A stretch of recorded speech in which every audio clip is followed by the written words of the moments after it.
नमस्कार फ्रेंड्स, मैं महक सबली एक बार फिर से आप सभी का आप ही के इस लर्न टू लीड ट्यूटोरियल्स में स्वागत करती हूँ। फ्रेंड्स, जैसा कि आप सब जानते हैं, ये चैनल सिर्फ और सिर्फ आप ही लोगों के लिए बनाया गया है, जिसके द्वारा पूरे भारत में मौजूद बच्चे जो शैक्षिक परीक्षाओं में उत्तीर्ण होना चाहते हैं 100% निःशुल्क तैयारी कर रहे हैं। फ्रेंड्स, इस चैनल में हम आपको UGC, NET, JRF, CTET, PTET, KVS, NVS, MEd, BEd इससे संबंधित सभी परीक्षाओं की तैयारी करवा रहे हैं। ये चैनल भारत का 100% निःशुल्क सोशल एजुकेशनल चैनल है। इस चैनल का ज़्यादा से ज़्यादा फ़ायदा उठाइए। इसको जितना ज़्यादा हो सकता है आप लाइक कीजिए, सब्सक्राइब कीजिए और हमारे डेली के अपडेट्स पाने के लिए इसका बेल बटन ज़रूर दबा दीजिए। ठीक है फ्रेंड्स, ये चैनल जो है, यहाँ पे हम आपको पेपर 1 पेपर 2 दोनों की ही तैयारी करवा रहे हैं, इसीलिए आप इसका बेल बटन दबाइए ताकि आपको हमारी पेपर 1 की भी अपडेट्स जो हैं वो मिलती रहें। जैसा कि आप सब जानते हैं, यहाँ पे इस टाइम हम कर रहे हैं UGC, NET, JRF, CTET, VTET Hindi paper 2 की तैयारी। ठीक है, तो हिंदी पेपर 2 के अंतर्गत हम हिंदी काल के साहित्य पर पहुँच चुके हैं और वहाँ पे हम हिंदी के साहित्य पर पहुँच चुके हैं और वहाँ पे हम आदिकाल कर रहे हैं। ठीक है, आदिकाल में हमने उसका नामकरण, उसके जितने भी वहाँ पे कवि हैं वो सारे किए हैं। ठीक है, किस किस ने विशेषताएं की हमने आदिकाल की। आज जो हम कर रहे हैं वो है आदिकाल के जो कवि हैं चंद्रवरदाई, वो करेंगे। ठीक है, तो सबसे पहले हम एक बार फिर से आदिकाल का परिचय देख लें। आदिकाल का परिचय करते हुए हम कहते हैं कि इतिहास शब्द इति प्लस ह प्लस आस से निर्मित है, जिसका अर्थ है ऐसा हुआ था या ऐसा हुआ होगा। इस प्रकार अतीत में जो भी घटना हुई होगी उसी को क्या कहा गया? इतिहास। हिंदी साहित्य का इतिहास अनेक दृष्टियों एवं सामग्री स्रोतों के आधार पर लिखा गया, किंतु इसके आरंभ का विवाद पूर्वतः होता है। ठीक है फ्रेंड्स, हिंदी साहित्य के प्रारंभिक इतिहासकारों में जॉर्ज ग्रियर्सन ने इसका इतिहास सन 700 ईस्वी से सन 1380 तक के कालखंड को चारण काल से अभिहित किया है। इतिहास लेखन में आचार्य रामचंद्र शुक्ल का भी जो महत्व है वो निर्विवाद है। निसंदेह आचार्य रामचंद्र शुक्ल का हिंदी साहित्य का इतिहास अपनी सीमाओं में वैज्ञानिक एवं प्रमाणिक है, पर फिर भी कुछ चीज़ों का अभाव रह जाना स्वाभाविक था। आदिकाल का परिचय हम कर रहे हैं, तो आदिकाल साहित्य का आधार सामग्री क्या है? आदिकाल साहित्य की आधार सामग्री के बारे में बात करते हुए हम कहेंगे, इतिहास लेखन की अनेक विध समस्याओं में से आधारभूत समस्या सामग्री की मानी जाती है। हिंदी साहित्य के 1000 वर्षों का इतिहास लिखने में सर्वाधिक कठिनाई का सामना इतिहासकारों को करना पड़ा, क्योंकि एक तो आधारभूत सामग्री बहुत कम उपलब्ध हो पाई थी, दूसरा प्राप्त सामग्री की प्रामाणिकता भी संदिग्ध रही। आचार्य रामचंद्र शुक्ल के हिंदी साहित्य का इतिहास लिखते समय उपलब्ध सामग्री अपूर्ण और पर्याप्त तथा संदिग्ध थी, परंतु उसके पश्चात बहुत सी नई सामग्री भी प्रकाश में आई। ठीक है, आज हिंदी साहित्य के इतिहास के पुनर्लेखन के संबंध में डॉक्टर नगेंद्र की धारणा है कि हिंदी साहित्य के पुनर्लेखन की आवश्यकता है। हिंदी साहित्य के पुनर्लेखन की आवश्यकता दो बातों पर है: साहित्य चेतना का विकास, नवीन शोध परिणाम। प्रत्येक युग में साहित्यिक चेतना में परिवर्तन एवं विकास होता रहा है। प्रमुख कारण ये है कि पिछले दशकों में निरंतर अनुसंधान के फलस्वरूप प्रचुर नवीन सामग्री प्रकाश में आई है। ठीक है, तो आज हम जो कर रहे हैं चंद्रवरदाई जो हैं वो पहले कवि माने जाते हैं। ठीक है, इनके बारे में हम देखेंगे। ये हैं चंद्रवरदाई, तो इनके बारे में आज हम करेंगे। चंद्रवरदाई जिनका जन्म जो है वो संवत 1205 तदनुसार 1148 ईस्वी लाहौर वर्तमान पाकिस्तान में, मृत्यु संवत 1249 तदनुसार 1192 ईस्वी गजनी जाति के चंडीसा राव कलाधी गोत्र के साहित्य के आदिकालीन कवि तथा पृथ्वीराज चौहान के मित्र थे। ये कौन थे? पृथ्वीराज चौहान के मित्र थे। ठीक है, इनके पूर्वजों को लाहौर की गद्दी पर बिठाया गया था। किनके पूर्वजों को? चंद्रवरदाई के पूर्वजों को। चंद्रवरदाई राव का जन्म लाहौर में हुआ था।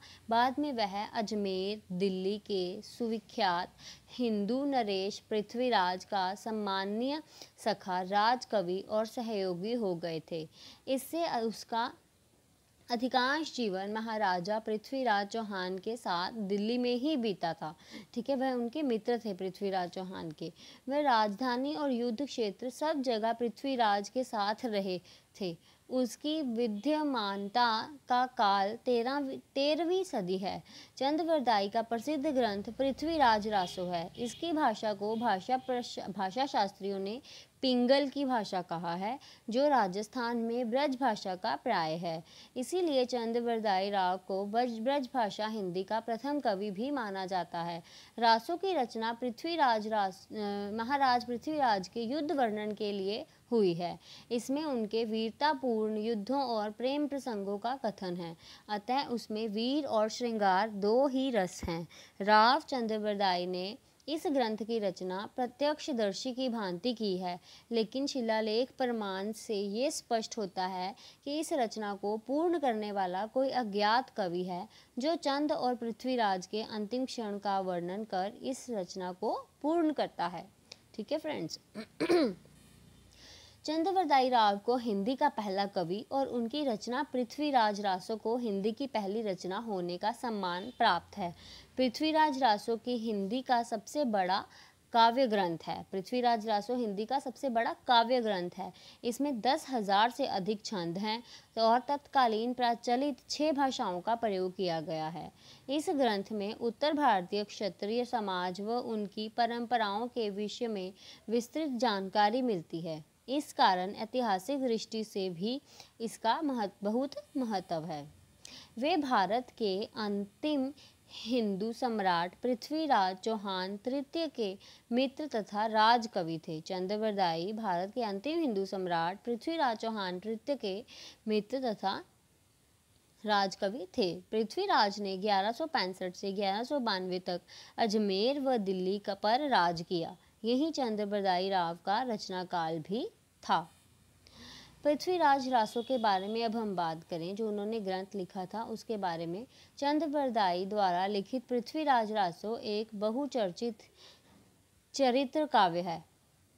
इस काव्य में दिल्ली के चौहान नरेश पृथ्वीराज चौहान के शौर्य का वर्णन किया गया है।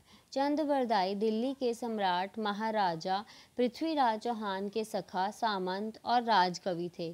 कहा जाता है कि पृथ्वीराज और इनका जन्म एक ही तिथि को हुआ और मृत्यु भी एक ही तिथि को हुई। ठीक है, चंद्रवरदाई दिल्ली के सम्राट महाराज पृथ्वीराज रासो के सखा, सामंत और राजकवि थे। और ये भी कहा जाता है कि पृथ्वीराज रासो और इनका जन्म एक ही तिथि में हुआ और मृत्यु भी एक ही तिथि को हुई। इस प्रकार जन्म और मृत्यु को साथ साथ इन्होंने पूर्ण मित्रता से निभाई। ऐसा कहा जाता है कि पृथ्वीराज रानी संयुक्ता के प्रेम में इतना भूल गए कि उन्हें राज्य का ध्यान ही नहीं रहा। इसी अवसर पर शहाबुद्दीन दिल्ली चढ़ाया। ठीक है, पृथ्वीराज रासो संयुक्ता के प्रेम में इतना डूब गए कि उन्हें राज्य का ध्यान ही नहीं रहा। इसी दौरान शहाबुद्दीन दिल्ली चढ़ाया, पर हार कर पकड़ा गया। पृथ्वीराज ने उसे छोड़ दिया। शहाबुद्दीन बार बार चढ़ाई कर हारता रहा, किंतु अंत में विजयी होकर महाराज पृथ्वीराज को पकड़कर गजनी ले गया। कुछ दिन बाद चंद भी वहां पधारे। पृथ्वीराज चंद के इशारे पर शहाबुद्दीन को शब्द भेदी बाण से मारकर स्वयं चंद के हाथ से मारे गए। ठीक है, पृथ्वीराज चंद के इशारे पर शहाबुद्दीन को शब्द भेदी बाण से मारकर स्वयं चंद के हाथ से मारे गए तथा उसी समय चंद ने भी अपना प्राणांत कर लिया। ठीक है, हिंदी का प्रथम महाकाव्य पृथ्वीराज रासो हिंदी का एकमात्र ऐसा बहुमूल्य ग्रंथ है जो हिंदी का प्रथम महाकाव्य है। इस ग्रंथ में 2500 पृष्ठ और 69 सर्ग हैं। इस पुस्तक की प्रामाणिकता के प्रश्न को लेकर विद्वानों में मतभेद है। पृथ्वीराज में महाकाव्य होते हुए भी प्रबंध निर्वाह का अभाव है। ये भारतीय जीवन की झांकी नहीं प्रस्तुत कर पाया। इसकी कथा कहीं कहीं चंद और उसकी पत्नी के बाद विवाद के रूप में तथा कहीं शुक शुकी के संवाद के रूप में चलती है। इस ग्रंथ में श्रृंगार तथा वीर रस की प्रधानता है। युद्ध क्षेत्र का वर्णन बड़े ही कौशल के साथ किया गया है। उपमा, रूपक, उत्प्रेक्षा आदि अलंकारों का प्रयोग भी अधिक हुआ है। इस काव्य में श्रृंगार के हाव भाव को प्रकृति के उद्दीपन के माध्यम से प्रस्तुत किया गया है। यहाँ पे अब इसकी विशेषताएं भी आ जाती हैं। क्या क्या विशेषताएं आ जाती हैं कि इसमें इतने पृष्ठ हैं, इतने सर्ग हैं, इस पुस्तक की जो प्रमाणिकता के प्रश्न लेकर विवाद में मतभेद है, पृथ्वीराज रासो में महाकाव्य होते हुए भी प्रबंध निवाह का अभाव है, कि भारतीय जीवन की झांकी नहीं प्रस्तुत कर पाया, इसकी कथा कहीं कहीं चंद और उसकी पत्नी के वाद विवाद के रूप में, कहीं शुक शुकी के संवाद के रूप में चलती है। इस ग्रंथ में श्रृंगार तथा वीर रस की प्रधानता है। युद्ध क्षेत्र का वर्णन बड़े ही कौशल के साथ किया गया है। उपमा, रूपक, उत्प्रेक्षा आदि अलंकारों का प्रयोग हुआ है अधिक। इस काव्य में श्रृंगार के हाव भाव को प्रकृति के उद्दीपन के माध्यम से प्रस्तुत भी किया गया है। ठीक है, पृथ्वीराज रासो की प्रमाणिकता के बारे में बात करें। पृथ्वीराज रासो की भाषा के प्रश्न को लेकर इस ग्रंथ के बारे में संदेह उत्पन्न हो जाता है। नाना प्रकार की भाषाएं इस ग्रंथ में मिलती हैं। बहुत से शब्द तो ऐसे मिलते हैं जो उस समय के लिखे ही नहीं जान पड़ते हैं। कुछ विद्वान लोग पृथ्वीराज रासो के शुक शुकी संवाद को ही ग्रंथ का मूल समझते हैं, शेष को अप्रमाणिक। वैसे ये ग्रंथ अपने आप में एक प्रौढ़ रचना है। डॉक्टर हजारी प्रसाद द्विवेदी जी ने पृथ्वीराज रासो को अर्ध प्रमाणिक रचना माना है। किसने माना है? हजारी प्रसाद द्विवेदी ने। उनका कहना है कि इस रासो का काव्य रूप 10वीं शताब्दी के साहित्य के काव्य रूप से समानता रखता है। इसकी संवाद प्रवृत्ति और रासो प्रवृत्ति कीर्तिलता से साम्य रखती है। पृथ्वीराज और जयचंद के विरोध का कारण चाहे संयोगिता उपहरण हो या ना हो, किंतु कवि ने रसराज की अभिव्यक्ति के लिए सुंदर प्रसंग ढूंढ निकाला है। युद्धों का कारण किसी नारी को कल्पित करके जहां एक और प्रेम चित्रण के प्रसंगों को खड़ा किया है, वहीं विशुद्ध द्वेष की अभिव्यक्ति को क्षीण नहीं होने दिया। पृथ्वीराज का गौरी को बार बार क्षमा कर देना भले ही ऐतिहासिक ना हो, किंतु इससे नायक के चरित्र की उदारता का अभीष्ट प्रभाव पाठकों के हृदय पटल पर अंकित हो जाता है। अब राष्ट्रीय चेतना पर आधारित पृथ्वीराज रासोकार में हर समय एक महाकवि की सी प्रतिभा के दर्शन होते हैं। यदि रासोकार वीर रस के मूल भाव की व्यक्तिगत राग द्वेष पर आधारित ना करके उसे व्यापक राष्ट्रीय चेतना पर आधारित करता है तो अच्छा होता।